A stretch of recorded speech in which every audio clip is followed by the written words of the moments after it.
Okay, are we ready for the second group for the day? Yes. Okay, let's give a big hand to group 5A.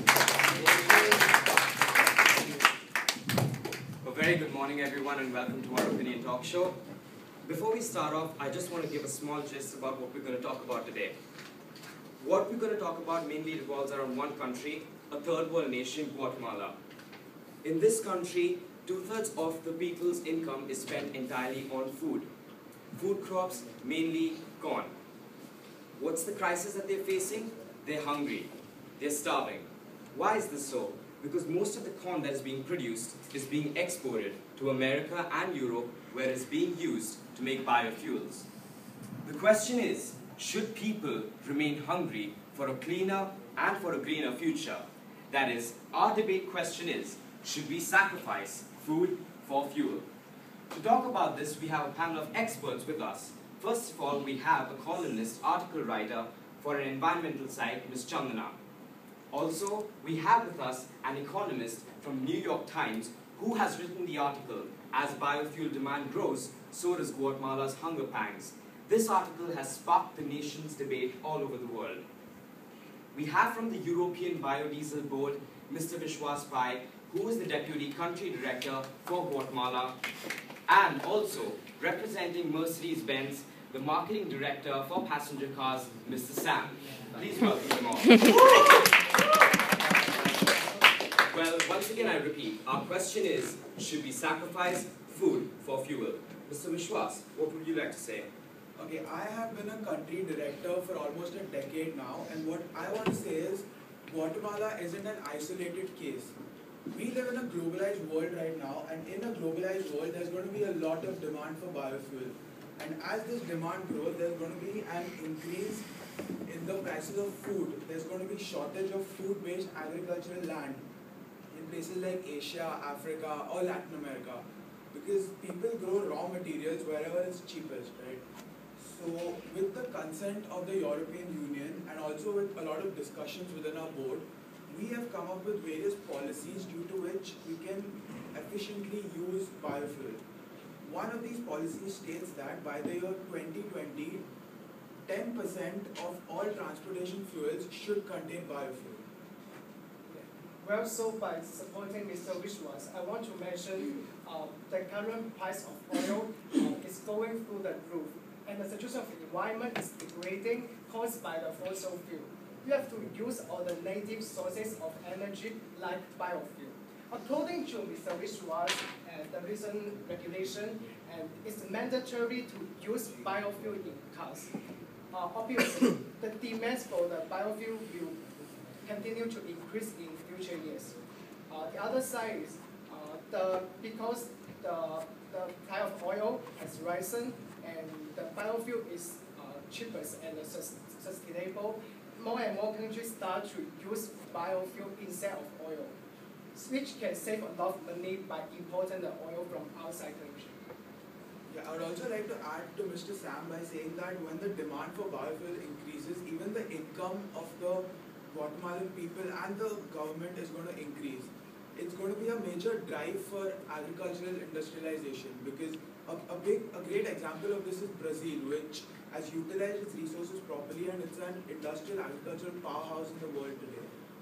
I have visited Guatemala in January. I have seen a terrible condition of the people there. There are pros and cons in the biofuel, but not in the third world nation. And then they don't have enough for it. They need land. They need food. They can't eat biofuel. They don't even drive cars. And then half of nation children there are chronically malnourished. And then entire Europe should following like Germany, because Germany has stopped procurement biofuel because it makes a huge crisis. Then, as Mr. Sam said, that another countries can develop because they don't need to import oil anymore. But my question is, how can the development can be justified?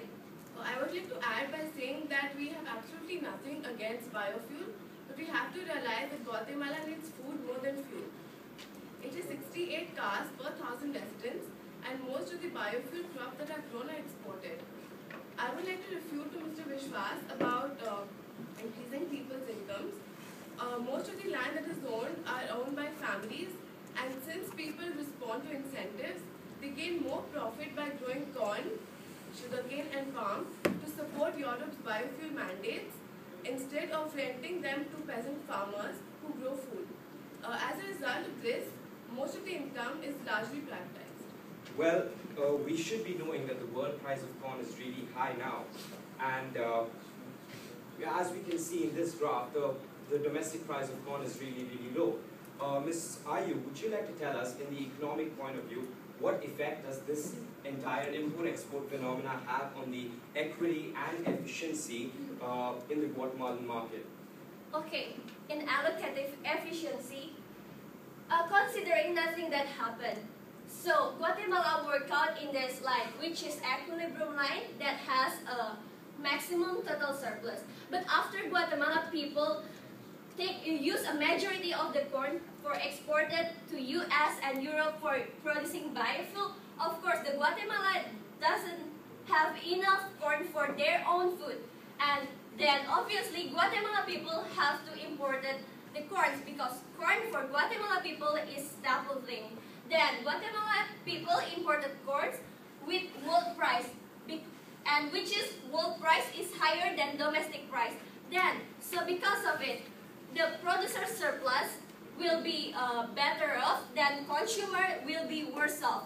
Then it makes a fails of the equity terms, which is mean poor people becoming poorer while the rich people are becoming richer.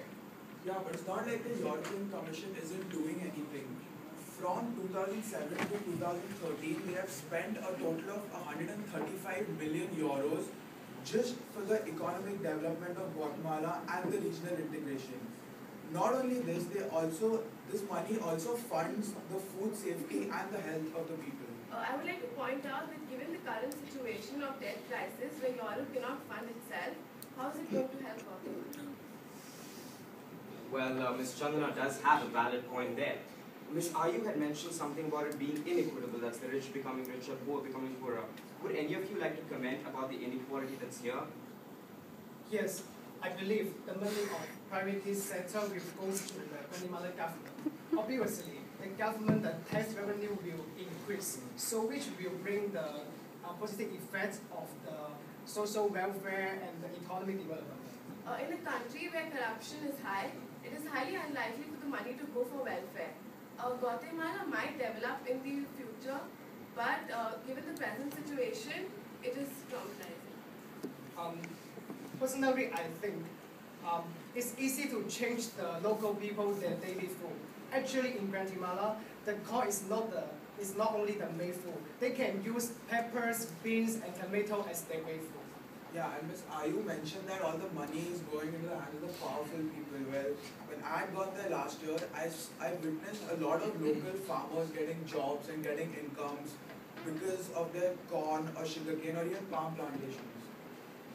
It is true that jobs are being added, but my question is whether is it a good enough amount for jobs?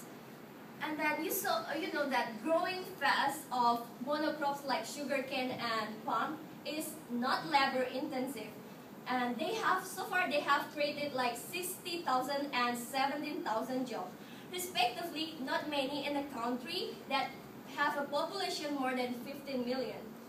Well, as we can see, both sides have equally valid arguments when it comes to food or fuel in regional and global aspects respectively. When we look at Guatemala, yes, food is necessary, but when we look at the world as a whole, we need fuel. We need tomorrow, that's why we need a sustainable future. I would like to end on a positive note saying that the European Commission has actually amended its policy now. Only half of its target has to be met by using biofuel crops or crops from other people's lands. Doing this will not completely change the conditions that people are facing, but it will at least improve them by a small margin. So, as they always say, something is better than nothing. Thank you. Thank you very much. Very good presentation. I have no questions. So for that, early lunch for everyone.